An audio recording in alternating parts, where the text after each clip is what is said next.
ஆட்டுக்குட்டியானவரை ஆனந்தமாக பின்பற்றுதல் அவசியம். Joyfully following the lamb. இயேசு தாமே தம்மை பின்பற்ற அழைப்பு விடுத்த பொழுது அநேகர் பல சாக்கு போக்குகளை சொன்னார்கள். பாருங்கள், லூக்கா 9ஆம் அதிகாரம் 57-62 வரைக்கும். அவர்கள் வழியிலே போகையில் ஒருவன் அவரை நோக்கி, ஆண்டவரே, நீர் எங்கே போனாலும் உம்மை பின்பற்றி வருவேன் என்றான். அதற்கு இயேசு, நரிகளுக்கு குழிகளும் ஆகாயத்து பறவைகளுக்கு கூடுகளும் உண்டு, மனுஷகுமாரனுக்கோ தலை சாய்க்க இடமில்லை என்றார். வேறொருவனை அவர் நோக்கி, என்னை பின்பற்றி வா என்றார். அதற்கு அவன், ஆண்டவரே, முன்பு நான் போய் என் தகப்பனை அடக்கம் பண்ண எனக்கு உத்தரவு கொடுக்க வேண்டும் என்றான். அதற்கு இயேசு, மரித்தோர் தங்கள் மரித்தோரை அடக்கம் பண்ணட்டும், நீ போய் தேவனுடைய ராஜ்யத்தை குறித்து பிரசங்கி என்றார். பின் வேறொருவன் அவரை நோக்கி, ஆண்டவரே, பின்பற்றுவேன், ஆனாலும் முன்பு நான் போய் வீட்டில் இருக்கிறவரிடத்தில் அனுப்புவித்து கொண்டு வரும்படி எனக்கு உத்தரவு கொடுக்க வேண்டும் என்றான். ஒவ்வொருத்தரும் ஆண்டவர் பின்பற்றேன்னு சொல்றாங்க, ஆனால் ஒவ்வொரு சாக்கு போக்கு சொல்கிறார்கள். ஆண்டு கொடுக்கிற அழைப்புக்கு சாக்குப்போக்குகளை சொன்னார்கள். அதற்கு இயேசு, கலப்பையின் மேல் தன் கையை வைத்து பின்னிட்டு பார்க்கிற எவனும் தேவனுடைய ராஜ்யத்திற்கு தகுதி உள்ளவன் அல்ல என்றார் என்று நாம் வாசிக்கிறோம். அன்பானவர்களே, அப்போ ஆண்டவர் பின்பற்றுவேன் என்று சொல்றாங்க, வேறு வேறு காரணங்களையும் சொல்கிறார்கள். பிளவுபட்ட இருதயங்களோடு ஜனங்கள் தம்மை பின்பற்ற வேண்டும் என்று இயேசு ஒரு காலம் விரும்புவதில்லை. With divided hearts we cannot follow Jesus.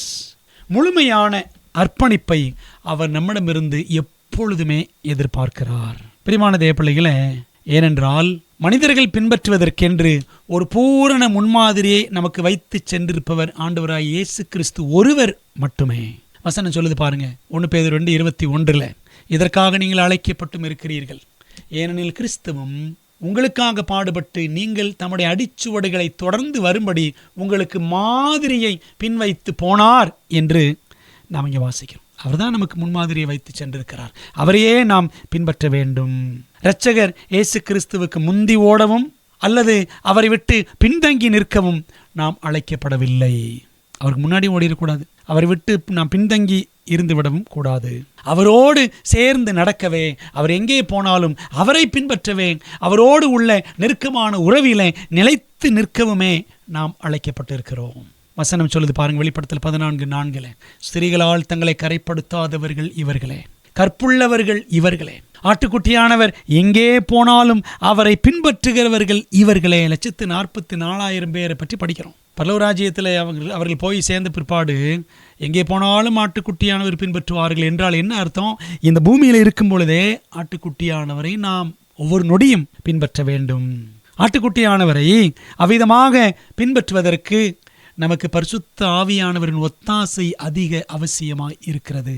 இங்கேயே இந்த பூமியிலேயே நாம் இயேசுவை முழுமையாக பின்பற்றினால்தான் அங்கேயும் நாம் அவரை பின்பற்ற முடியும். If you want to be a saint in heaven, be a saint on earth. பரலோகத்திலே நீங்கள் பரிசுத்தவானாக இருக்க விரும்பினால் முதலாவது பூமியிலே பரிசுத்தவானாக இருக்க வேண்டும். அங்கே அவரை பின்பற்ற வேண்டும் என்று விரும்பினால் இங்கேயே அவரை நாம் பின்பற்ற வேண்டும். அன்பான தேவ பிள்ளைகளே, ஆனால் இன்னைக்கு என்ன நம்ம பார்க்குறோம் அப்படின்னா, ஏதோ கூட்டங்களை நடத்தினோம், சத்தியத்தை சொன்னோம், தீர்மானம் எடுக்க ஜனங்களை வற்புறுத்தினோம், ஞானஸ்நானத்தை கொடுத்தோம், கணக்கை காட்டினோம், இலக்கை நிறைவேற்றினோம், சபையை கட்டினோம் என்று நமது ஊழியப் பணி கடமைக்கென்று போய்விடாதபடி அதை கர்த்தருடைய ஆவியின் துணையோடு கருத்தாக நாம் செய்ய வேண்டியது நமது தலையாய பொறுப்பாக இருக்கிறது. ஒவ்வொரு ஆத்துமாவுக்கான கால அட்டவணையை பரிசுத்த ஆவியானவர் மாத்திரமே அறிவார். Only the Holy Spirit knows the timetable for every soul. ஒவ்வொரு ஆத்மாவுக்கும் ஆண்டவர் எப்போன்னு வச்சிருப்பார். அது நேரம் அவருக்கு தான் தெரியும். நம்ம யாரையும் கட்டாயப்படுத்தி வற்புறுத்தி சத்தியத்தில் வழிநடத்த முயற்சிக்க கூடாது. அன்பான தேவ பிள்ளைகளே, ஒரு அழகான வாசகம் நாம் வாசிக்கலாம். Acts of the Apostles புத்தகத்தில் பக்கம் 109.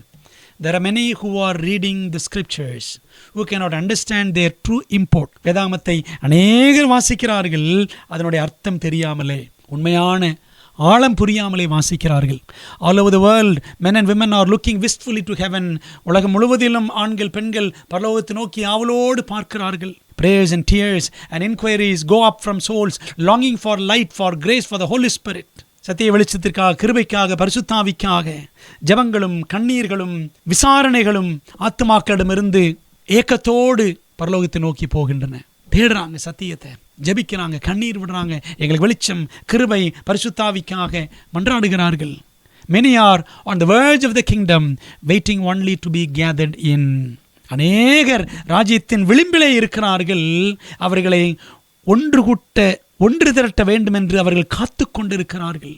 அநேக ஆத்துமாக்கள் அவளோடு காத்து கொண்டிருக்கிறார்கள், சத்தியத்திற்காக ஏங்கிக் கொண்டிருக்கிறார்கள். அன்பான தேவ பிள்ளைகளே, அந்த வசனம் எப்படி நமக்கு சொல்லுது பாருங்க. யோவேல் 3:14 நியாயத்தீர்ப்பின் பள்ளத்தாக்கில ஜனங்கள் திரளாயிருக்கிறார்கள். நியாயத்தீர்ப்பின் பள்ளத்தாக்கில கர்த்தரின் நாள் சமீபமாயிருக்கிறது. அதை கேஜேவில் எப்படி படிக்கிறோம் பாருங்களேன். மல்டிடியூட்ஸ் இன் த வேலி ஆஃப் டிசிஷன். தீர்மானத்தின் பள்ளத்தாக்கில திரளான ஜனங்கள். For the day of the Lord is near in the valley of decision. தீர்மானத்தின் பள்ளத்தாக்கில கர்த்தரின் நாள் சமீபமாயிருக்கிறது.